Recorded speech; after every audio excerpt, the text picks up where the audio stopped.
Shalom semua. Haleluya, puji Tuhan. Selamat pagi, kita jumpa lagi di dalam rumah Tuhan. Puji Tuhan, kita telah memuji, kita telah menyembah Tuhan. Kita menikmati pujian penyembahan dan syair-syair dalam setiap pujian itu lahir dari harapan doa dan memperkatakan dengan iman. Puji Tuhan, pagi ini saya akan memberi tema kunci pemulihan dalam hidup. Kunci mengalami pemulihan dalam hidup. Kita buka dalam Alkitab Perjanjian Lama, 1 Raja-Raja 18 ayat 30 sampai 33. Dalam Perjanjian Lama 1 Raja-Raja 18 ayat 30 sampai 33 ada beberapa ayat yang saya baca. Kata Elia kepada seluruh rakyat itu, datanglah dekat kepadaku, maka mendekatlah seluruh rakyat itu kepadanya, lalu ia memperbaiki mezbah Tuhan yang telah diruntuhkan itu. Kemudian Elia mengambil 12 batu menurut jumlah suku keturunan Yakub. Kepada Yakub ini telah datang firman Tuhan, engkau akan bernama Israel. Ia mendirikan batu-batu itu menjadi mezbah demi nama Tuhan dan membuatnya suatu parit sekeliling mezbah itu yang dapat memuat 2 sukat benih. Ia menyusun kayu api, memotong lembu itu dan menaruh potongan-potongan itu di atas kayu api. Kita loncat ayat 42. Lalu Ahab pergi untuk makan dan minum, tetapi Elia naik ke puncak gunung Karmel. Lalu ia membungkuk ke tanah dengan mukanya di antara kedua lututnya. Ayat 45. Maka dalam sekejap mata langit menjadi kelam oleh awan badai, lalu turunlah hujan yang lebat. Ahab naik kereta lalu pergi ke Yizreel. Bapak Ibu, pada zaman Nabi Elia, pada saat Raja Ahab memerintah sebagai raja di Israel, terjadilah suatu peristiwa yang berat, yaitu kelaparan yang sangat berat. Terjadilah kemarau yang panjang 3,5 tahun atau 3 tahun 6 bulan. Maka bangsa Israel mengalami penderitaan yang luar biasa. Mereka menderita, mereka kekeringan, mereka kekurangan makan. Dan sebenarnya akibat dari ulah bangsa Israel sendiri, akibat dari ulah bangsa Israel dan terutama raja yang bernama Raja Ahab. Saya tidak membacakan pasal-pasal ini panjang. Saya sudah baca dari pasal 16, 17, 18. Pada pasal yang ke-16, Ahab hidupnya mulai gak benar di hadapan Tuhan. Kemudian dia mendapat istri yang bernama Isabel yang tidak seiman.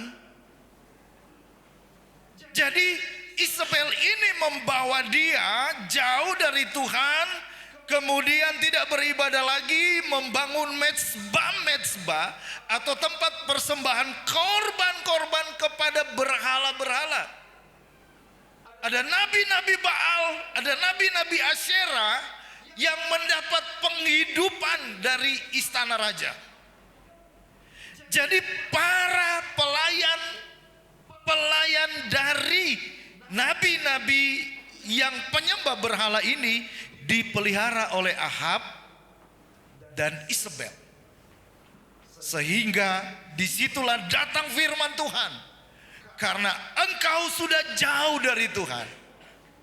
Dan Tuhan mengizinkan mereka mengalami keterpurukan. Bapak Ibu, pada saat ketika dia mendapatkan pasangan yang bernama Isabel, hidupnya semakin jauh dari Tuhan. Saya mau berkata kepada anak-anak muda yang belum punya pasangan ya. Kalau cari jodoh, cari istri, atau mendapatkan suami, harus takut akan Tuhan. Amin. Itu modal. Saudara, modal untuk Bapak Ibu yang muda-muda ya, belum Bapak Ibu. Ke depan ketika engkau berjalan, firman Tuhan berkata yang sepadan. Artinya seiman. Supaya dalam hidup ini memang gak selalu kita seperti berjalan di taman yang indah. Tidak selalu seperti kalau kita mengendarai di jalan tol mulus lancar-lancar. Saudara, terkadang menghadapi pasang surut kehidupan. Kadang melimpah, kadang kurang. Makanya ada lagu di setiap musim kehidupan. Sekali Yesus, selamanya Yesus. Artinya waktu berlimpah, waktu kurang, waktu kuat, pada waktu lemah. Ada titik-titik saat-saat kita mengalami masa-masa sulit. Tapi kalau kita mendapat pasangan yang seiman, kita saling menguatkan. Kita bisa mampu melewati masa-masa sulit. Tetapi ini enggak dialami oleh Ahab. Isabel istrinya semakin membawa dia jauh dari Tuhan. Akibat jauh dari Tuhan, bangsa Israel mengalami kemerosotan moral, kemerosotan iman, kemerosotan secara finansial, ekonomi. Karena jauh dari Tuhan. Tetapi singkat cerita, dari pasal 17, pasal 18, satu raja-raja ini, Israel dipulihkan. Dari 3,5 tahun kemarau panjang, Tuhan kirimkan hujan lagi. Tuhan kirimkan berkat lagi. Tuhan pulihkan lagi Israel. Karena apa Bapak Ibu? Terjadilah di Gunung Karmel. Ketika nabi-nabi Baal Asyera mereka mulai Elia berkata, ayo kita demonstrasikan di Gunung Karmel. Kalau memang Baal yang memang punya kuasa, baiklah bangsa Israel sembah Baal. Tapi kalau Tuhanku, Allah Abraham, Ishak dan Yakub yang punya kuasa, baiklah kalian harus menyembah Tuhan. Terjadilah di Gunung Karmel, terjadi peperangan rohani. Elia menyuruh, ayo ambil lembu sembelih dan panggil Tuhanmu, berdoa sama Tuhanmu, minta api dari Tuhan. Kalau api itu mau turun, berarti kami akan sembah Tuhan yang kamu sembah itu. Nabi Baal, para dukun-dukun palsu ini mulai berdoa dari pagi sampai sore, sampai mereka kesurupan. Tidak terjadi apa-apa. Lalu Elia mendemonstrasikan. Dia berdoa, dia bilang, susun kayu bakar, buatlah parit sekeliling, dan siramlah dengan air. Disiramlah dengan air sampai penuh, sampai meluber. Kemudian dia berdoa kepada Tuhan. Dia berdoa dengan sungguh-sungguh. Turunlah api dari sorga, membakar semua korban. Dan pada saat ini terjadi, kemudian semua nabi-nabi Baal dibinasakan. Mereka yang membawa orang Israel menyembah berhala disingkirkan. Dan Tuhan pulihkan. Dari kekeringan yang parah. Sudah 3 tahun 6 bulan. Bayangkan kita ini berapa lama ya? Kalau di Jawa ini, khususnya daerah ini mungkin udah berapa bulan ya gak turun hujan. Tapi di luar pulau banyak yang banjir-banjir. Saudara, kita membayangkan 3,5 tahun gak turun hujan. Tetapi kemudian Tuhan kirimkan lagi hujan. Terjadilah pemulihan. Apa yang membuat Tuhan kirimkan lagi berkat? Apa yang membuat Tuhan pulihkan lagi bangsa Israel? Yang pertama, ketika nabi-nabi Baal ini disingkirkan. Artinya ketika hidup dalam dosa kita tanggalkan. Itu salah satu rahasia Tuhan mau pulihkan kita. Amin. Ini bicara soal ekonomi. Dalam masalah hubungan rumah tangga juga. Ketika hidup kita mau berbalik kepada Tuhan, kalau di hati kita ada kerinduan, Tuhan pulihkan aku, pulihkan rumah tanggaku, pulihkan ekonomiku. Kita harus sungguh-sungguh berbalik kepada Tuhan. Tuhan, pulihkan kami. Ketika dosa disingkirkan, disitulah awal mula Tuhan mulai bekerja dengan luar biasa. Ikatan-ikatan apa yang sedang mengikat? Israel sedang terikat dengan penyembahan berhala. Israel sedang terikat dengan dosa-dosa yang Tuhan gak suka. Dan ketika Nabi Elia menyingkirkan semua itu, Tuhan pulihkan. Hal yang kedua, saudara, Elia membangun mezbah. Mezbah yang ditulis kita baca, yang sudah diruntuhkan. Mezbah itu adalah sebuah tempat yang dibangun untuk orang Israel. Kalau zaman perjanjian lama, korban itu sebelum korban Yesus dijual juta. Jadi orang-orang kalau untuk korban kepada Tuhan, ada yang memberikan kambing, ada yang kerbau, kemudian disembelih. Atau anak lembu, kemudian disembelih dan dibakar. Dan itu asapnya itu naik ke hadirat Tuhan. Itu sistem perjanjian lama. Kalau semua korban itu sudah digenapi dijual juta, gak ada lagi yang ayo kita bawa di mezbah misalnya di tempat ini terus kita bakar lagi, enggak. Yesus sudah genapi dijual juta. Amin. Tuhan tidak minta lagi, ayo bawa sapi, bawa burung merpati. Tapi Roma 12 ayat 1, persembahkanlah hidupmu kudus dan berkenan kepada Allah. Itu adalah ibadahmu yang sejati. Amin. Jadi Tuhan mau bukan cuman korban, tapi nomor satu hidup kita. Hidup yang kudus dan yang berkenan kepada Allah. Kemudian kita balik, Elia suruh bilang bangun lagi mezbah yang sudah rusak, tata lagi mezbah ini supaya bisa beribadah lagi. Artinya begini, ketika orang Israel sudah jauh dari Tuhan, mereka sudah lupa beribadah. Mereka lupa datang dalam rumah Tuhan, mereka lupa bersekutu dengan Tuhan. Mezbah ini berbicara tentang hubungan intim dengan Tuhan. Mereka tidak lakukan lagi. Dan Nabi Elia berkata, ayo menata kembali hidupmu. Atur lagi batu-batu mezbahmu itu dengan baik. Supaya Tuhan memulihkan engkau. Puji Tuhan.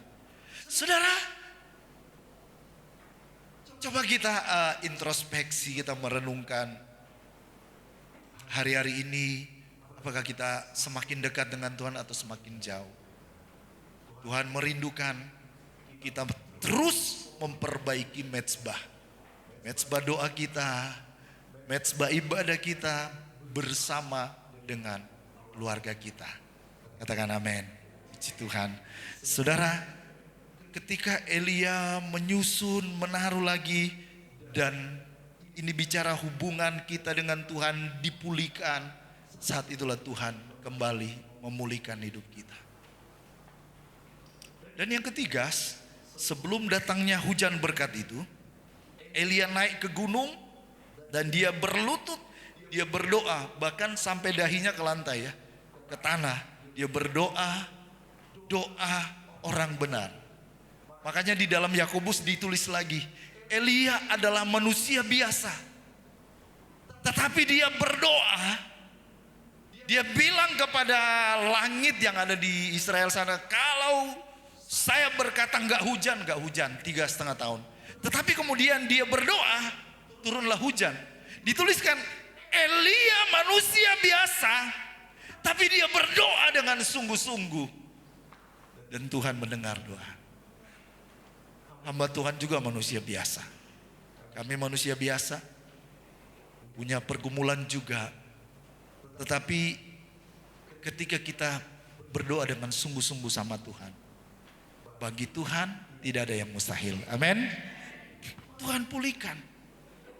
Dari menanggalkan manusia lama, sikap dosa kita, keterikatan kita dengan dosa. Kemudian kita balik lagi kepada Tuhan, bangun mezbah, bangun keintiman dengan Tuhan, bangun ibadah kita. Kemudian kita lebih semakin berdoa kepada Tuhan. Inilah dalam konteks ini kunci kenapa orang Israel dipulihkan. Ayo kita bangkit lagi. Bangkit lagi bersemangat bersama dengan Tuhan. Akhirnya dalam kisah ini Tuhan memulihkan bangsa Israel. Nah saudara,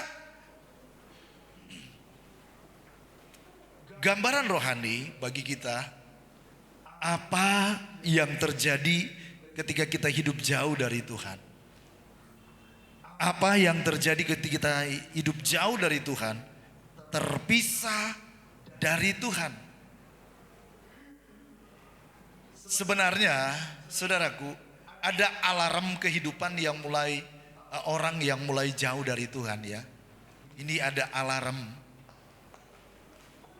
tanda-tanda atau sinyal ketika kita anak Tuhan dan mulai kita jauh, mulai tidak dekat dengan Tuhan, mulai jauh dari Tuhan.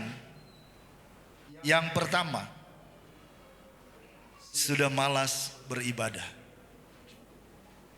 Jadi kenapa orang Israel mengalami keterpurukan? Dalam sejarah orang Israel, ada berapa kali mereka mengalami seizin Tuhan, mengalami keterpurukan. Bahkan mereka pernah ditawan di Babel karena mereka lupa beribadah kepada Tuhan. Karena mereka hidup jauh dari Tuhan, mereka tidak ibadah lagi. Saudara, alarm ini artinya sudah malas beribadah. Ada sih yang ibadah, tapi hatinya jauh dari Tuhan. Ada banyak ayat, satu ayat saya kutip Matius 15 ayat yang ke-8. Bangsa ini memuliakan aku dengan bibirnya, padahal hatinya jauh daripadaku. Jadi kita lihat ketika seseorang, ini alarm ya, sudah mulai malas beribadah, ini tanda-tanda sudah mulai kering dan sudah mulai jauh dari Tuhan. Kualitas ibadah itu juga penting. Ada orang rajin ke gereja, tapi hanya seperti rutinitas, melayani rutinitas. Ada di rumah Tuhan tetapi hatinya jauh daripadaku. Tuhan berkata, bangsa ini bibirnya memuliakan Tuhan, tapi hatinya jauh daripadaku. Tapi jemaat Logos, kita dekat dengan Tuhan. Amin. Walaupun kita kelihatan rajin, tapi kalau kita nggak punya kualitas dalam ibadah, kualitas ini bicara bukan kuantitas saja, kualitas juga. Kalau engkau badanmu sudah datang dalam rumah Tuhan, tapi engkau mulai sibuk, tidak mandek, lihat WA, atau sedikit-sedikit lihat-lihat iklan apa macam-macam, atau ngobrol, iya. Bahkan ngomong-ngomong sampai teman yang di samping, misalnya saya ngomong-ngomong, ya. Lupa kalau ini lagi ibadah. Sampai Indra lagi sungguh-sungguh terganggu. Misalnya loh ya. Itu kualitas, berbicara tentang kualitas ibadah. Di gereja ini, gereja itu sama dengan rumah sakit. Kita butuh, kita di sini untuk mendapatkan asupan rohani. Seperti keluarga, kita adalah keluarga. Di keluarga ada anak yang manis, ada yang setengah manis, Bahkan mungkin ada yang kurang manis. Kalau saya mau bilang meler ya terlalu ya. Tapi kita keluarga. Saya mau berkata yang rajin dan yang gak rajin, kami itu orang tua rohani. Kami mengasihi dengan kasih yang sama. Bagaimanapun kondisi rohanimu, kalian adalah anak rohani kami di dalam Tuhan. Amin. Jadi yang manis, yang setia, gak setia, di hati kami sebagai hamba Tuhan, kalian adalah anak rohani kami. Ketika kalian meneteskan air mata, kami juga meneteskan air mata. Itulah kehidupan. Nah saudaraku, kualitas ibadah. Kalau kita sudah jarang-jarang ibadah dan mendapatkan kesempatan kita beribadah, ayo kita ibadah sungguh-sungguh. Di gereja ini sih berapa lama? Paling lama 2 jam. Rata-rata 1,5 jam saja. 1,5 jam saja. Kadang 1 jam seperempat sudah selesai. Ayo kita nikmati hadirat Tuhan. Kita memuji sungguh-sungguh. Kita dengarkan firman Tuhan sungguh-sungguh. Hati kita lekatkan sama Tuhan. Tinggalkan sebentar tuh kesibukan kita. Karena apa? Seumur hidup kita gak pernah lepas dari kesibukan kita. Kalau kita nurutin repot kita, kapan kita gak repot? Saudaraku, kualitas ibadah dan kuantitas. Ini alarm. Orang Israel mulai malas ibadah. Dan mereka datang ibadah cuma sekedar mulut saja. Tapi hati mereka jauh daripada Tuhan. Itu sebabnya mereka mengalami hukuman Tuhan. Nah yang kedua, tidak lagi takut akan dosa. Ini tanda-tanda orang yang mulai jauh dari Tuhan. Efesus 4 ayat 19. Perasaan mereka telah tumpul sehingga mereka menyerahkan diri kepada hawa nafsu dan mengerjakan dengan serakah segala macam kecemaran. Ini tanda-tanda. Ibadah sih ibadah. Tapi ada yang perasaannya tidak takut lagi akan dosa. Karena apa? Tadinya ketika mulai jamaah yang berdosa, dia mulai ini Roh Kudus bekerja kan. Aduh, sampai merinding. Aduh Tuhan, saya sudah melanggar, saya sudah menyakiti hatimu. Tapi kalau ulang-ulang, lama-lama kita jadi kebal. Ini yang dikatakan firman Tuhan, perasaan yang kita jadi tumpul karena keseringan berbuat dosa. Jadi karena keseringan ketika buat dosa nggak ada rasa bersalah. Sudah nyakitin orang lain, kita rasa kita aman-aman saja. Hati-hati Bapak Ibu. Seperti orang biasa bohong. Saudara, dia sudah tidak rasa salah kalau bohong. Padahal bapak dari pembohong itu iblis. Jadi hati-hati. Puji Tuhan. Yang ketiga, ini alarm. Nasihat kebaikan hanya masuk kuping kanan, keluar kuping kiri. Artinya menjadi bebal. Ada banyak orang yang terkadang memiliki sikap seperti ini. Mazmur 14 ayat 1. Untuk pemimpin biduan dari Daud, orang bebal berkata dalam hatinya, tidak ada Allah, busuk dan jijik perbuatan mereka, tidak ada yang berbuat baik. Amsal 1 ayat 32, sebab orang yang tidak berpengalaman akan dibunuh oleh keengganannya, dan orang bebal akan dibinasakan oleh kelalaiannya. Puji Tuhan, nasihat kebaikan, kalau orang bebal dinasehati, masuk kanan, keluar kiri, atau masuk kiri, keluar kanan. Itu alarm Bapak Ibu. Membuat rencana yang keempat, tapi tidak menyertakan Tuhan. Merasa percaya diri. Kalau saya buat rencana gini pasti berhasil. Mulai lupa berdoa, mulai lupa sertakan Tuhan. Ketika mengalami kegagalan, ada yang langsung terpuruk dan hancur. sebagai anak Tuhan, dalam segenap rancangan kita, rencana kita, kita harus libatkan Tuhan. Amin. Ada ayat yang saya tulis di sini, Yakobus 4 ayat 13-14 begini. Jadi sekarang hai kamu yang berkata hari ini atau besok kami berangkat ke kota Anu, dan di sana kami akan tinggal setahun dan berdagang serta mendapat untung. Sedang kamu tidak tahu apa yang akan terjadi besok. Apakah arti hidupmu? Hidupmu itu sama seperti uap yang sebentar saja kelihatan lalu lenyap. Apakah arti hidupmu? Kadang-kadang mungkin kita rasa, wow, aku masih sehat, aku masih kuat, saya masih panjang umur. Dan mulai lupa diri, lupa keluarga, lupa Tuhan. Lupa minta penyertaan Tuhan. Ji Tuhan, hidupmu hanya seperti uap yang kelihatan kemudian lenyap. Ini mengingatkan kita, apapun rencana kita ke depan, mari kita sertakan Tuhan. Ini alarm Bapak Ibu, kalau kita sudah gak pernah melibatkan Tuhan, gak mau doa, ya hati-hati. Nah yang terakhir, orang kalau sudah mulai jauh dari Tuhan gak ada rasa kedamaian.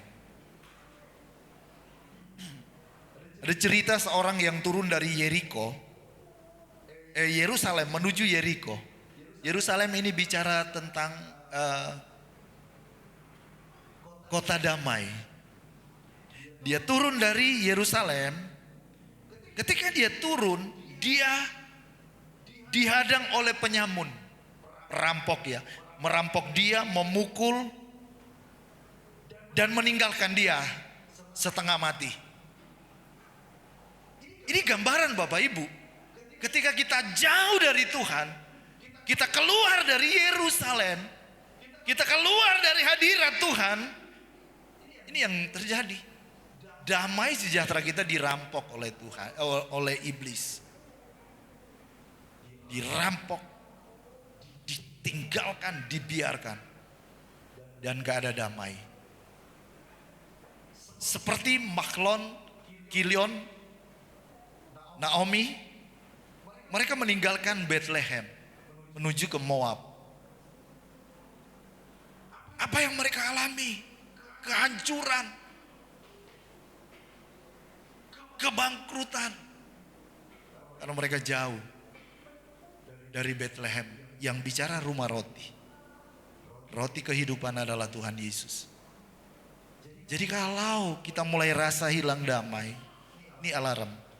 Ini yang dialami oleh orang Israel. Ketika mereka mulai gak beribadah, atau hanya sekedar biasa-biasa saja. Ketika mereka mulai jauh dari Tuhan, ketika mereka mulai bebal, mulai kebal, dinasehati, tidak mau tahu, dan akhirnya tidak lagi merasakan kedamaian. Ini tanda-tanda Bapak Ibu, hidup kita mulai jauh dari Tuhan. Tetapi ada satu hal yang indah ketika kita bangun mezbah dekat dengan Tuhan. Mazmur 62 ayat 1, hanya dekat Allah saja aku tenang, daripadanya lah keselamatanku. Amin. Kita baca bersama 2 Tawarik 7 ayat 14. Lihat saja di depan biar lebih cepat. 2 Tawarik 7 ayat yang ke-14. Oh, ya. Kita baca bersama 1, 2, 3. Dan umatku yang atas namanya kusebut merendahkan diri, berdoa dan mencari wajahku, lalu berbalik dari jalan-jalannya yang jahat, maka aku akan mendengar dari sorga dan mengampuni dosa mereka serta memulihkan negeri mereka. berdoa dan umatku atas namaku disebut merendahkan diri, berdoa, cari wajah Tuhan, Tuhan memulihkan.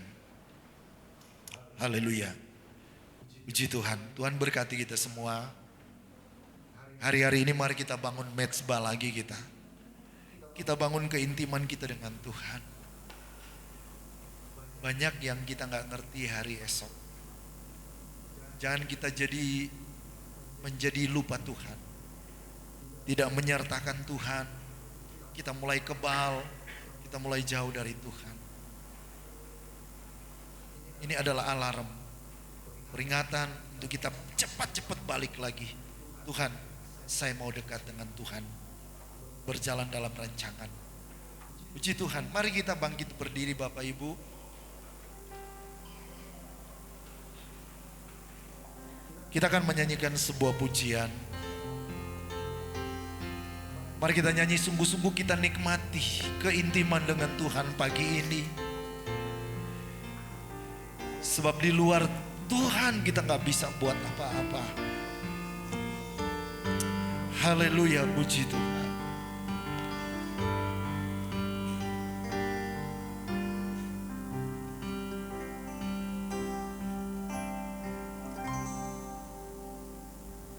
Bila hati terasa berat, tak seorang pun mengerti bebanku.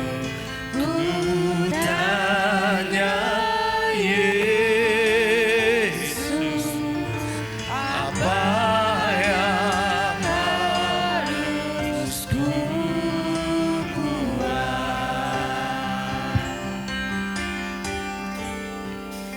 Dia berfirman, mari datanglah. Dia selalu pedulikan aku. Ku datang Yesus, Dia pikul segala bebanku. Oh, sujud di hadapannya, ku bawa diri.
Saya tidak bisa mengubah pribadimu. Pasanganmu mungkin tidak bisa juga. Baik dengan cara yang kasar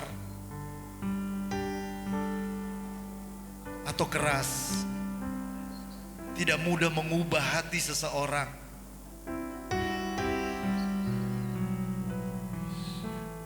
Tapi ketika kita mau buka hati kepada Tuhan,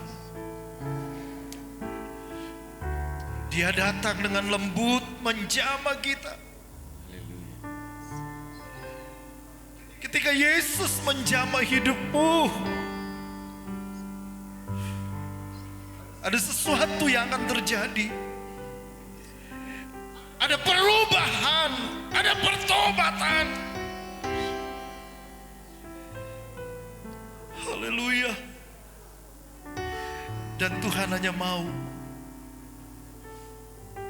lihat aku mengetuk pintu, siapa yang membukakan hati, aku akan masuk. Aku akan masuk. Tuhan, kami buka hati pagi ini Tuhan. Jamah-jamah kami, pulihkan kami Tuhan. Ini kami Tuhan, haleluya. Kami buka hati.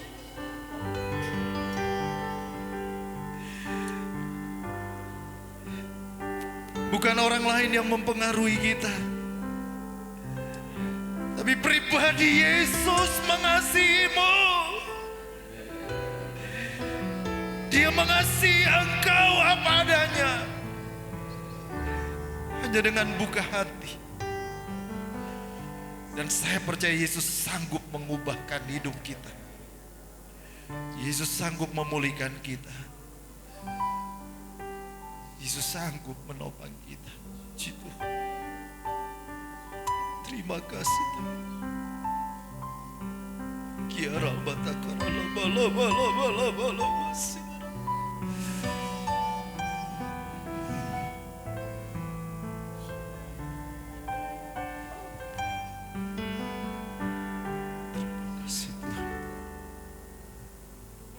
Bila hati terasa berat,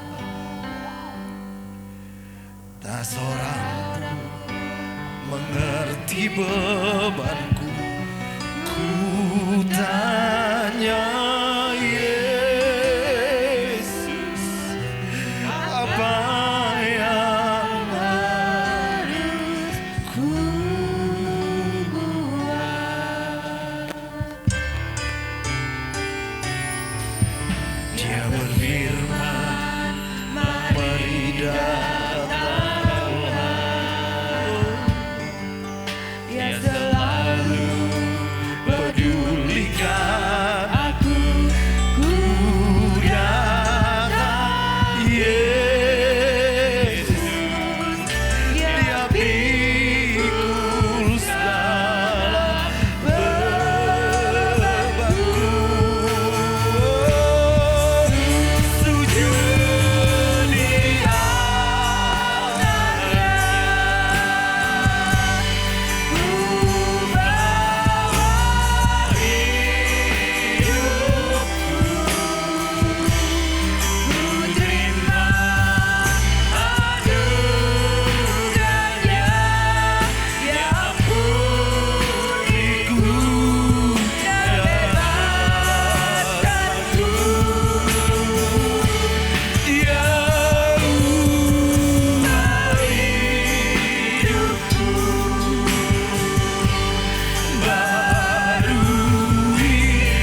Mari Ibu Gembala berdoa.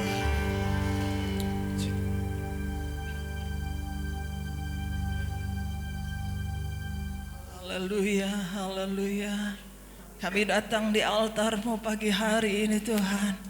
Engkau Bapa yang paling mengerti dan menilai kehidupan kami, pribadi lepas pribadi.